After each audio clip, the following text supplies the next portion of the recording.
We are coming up on 24 hours from the national championship game and the rematch between Alabama and Clemson. Dabo Swinney in his latest press conference likening the Tide and the Tigers to Ali and Frazier, who, of course, met 3 times. Dabo saying that Clemson probably the only team that could beat Alabama if it plays its best game. And based on what we've seen with some of the heavyweights around college football during the bowl season, Ohio State, Michigan, and others, Dabo probably has a good point. Of course, we go to Stephen M. Smith of Touchdown Alabama. Stephen, how are you? We wanted one final word from you before kickoff. I'm doing good, Mark. Trying to stay warm here in Alabama. I know you guys over there in Connecticut got the snow. We got twin sister ice. Okay. Yes.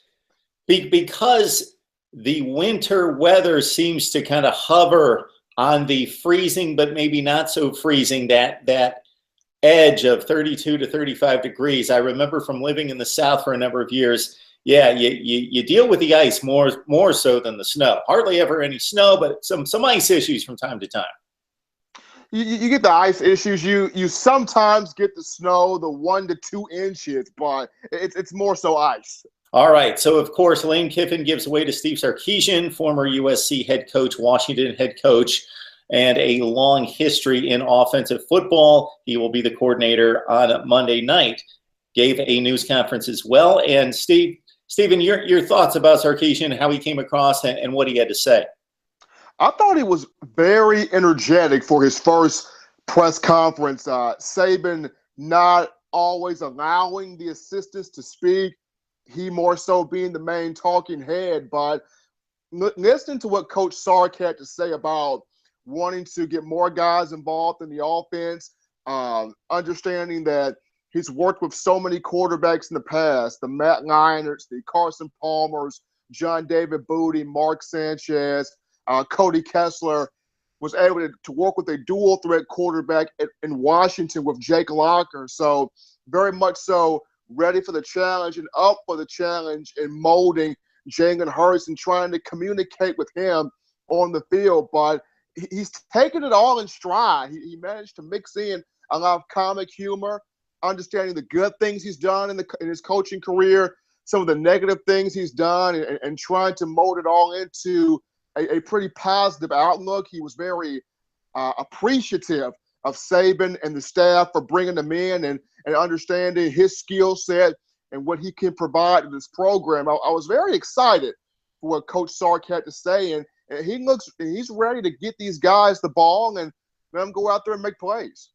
Stephen, of course, the airwaves and the internet just flooded with previews and predictions, everybody chiming in, and it all starts to sound the same. Of course, we do our preview analysis here at MarkRogersTV, and that's one of the reasons why we bring in different contributors. And we've got about 15 previews on this game from a number of angles, from different perspectives, to try to give a different angle and feel to it, because we're constantly barraged with the generic Deshaun Watson versus the great Alabama defense and the playmakers on the outside for Clemson, i.e. Mike Williams and even Bo Scarborough with the outstanding game that he had in the semifinal, and on and on. The storylines just seem to repeat themselves over and over if you click on the links down the Google searches in terms of a preview. That's why we come to you, Stephen, because I'm looking for that guy that might make a difference that we don't constantly hear about, it, a name that we're familiar with because he plays,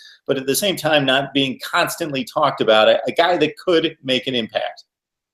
I look at Tony Brown, Alabama junior defensive back, and people don't realize he was a 5-star recruit when he came to Alabama in 2014. Tony Brown and Marlon Humphrey, the young man from Hoover, Alabama, 5-star recruit, they both came together in 2014. And a lot of Alabama fans wanted and lusted for the Tony Brown, Marlon Humphrey both being on the field.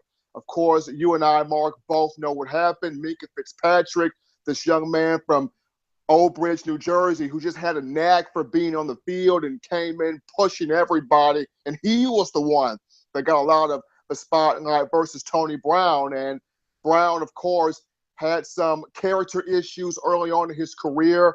Of course, last year was sent home for a violation of team rules did not participate in the college football playoff. He's gotten a lot more mature. He's calmed down a lot. And after serving a 4-game suspension to start the year, when he came in against Kentucky and against Mississippi State and down the stretch of the season, you really saw him grow, blossom, and develop, and just get back to having fun, playing with your brothers, playing with your teammates, and being able to make those plays that you are accustomed to making. Now, after the Washington game, in which he had, I think, 6 tackles, he had a couple of pass breakups, he was flying all over the field, he now gets a chance to be in a college football national championship game, and a national championship game, period, that he has not been a part of this stage before. He's hungry. He's ready to make some plays and fly around the field. And I think this is the guy. I know a lot of people look at Minkah Fitzpatrick, Ronnie Harrison, Marlon Humphrey, and these guys play well. But Tony Brown is that enforcer guy that brings that type of edge to him. I remember talking to Jonathan Allen a couple of months ago, and Jonathan Allen said that Tony Brown is somebody that looks like a defensive back, but he hits like a defensive lineman. He's ready to take your head off. Tony Brown is my impact player. All right, good stuff. Nick Saban, of course, searching for his 5th national championship at Alabama in 8 seasons. Clemson and Dabo Swinney looking for Swinney's first and the program's first since 1981.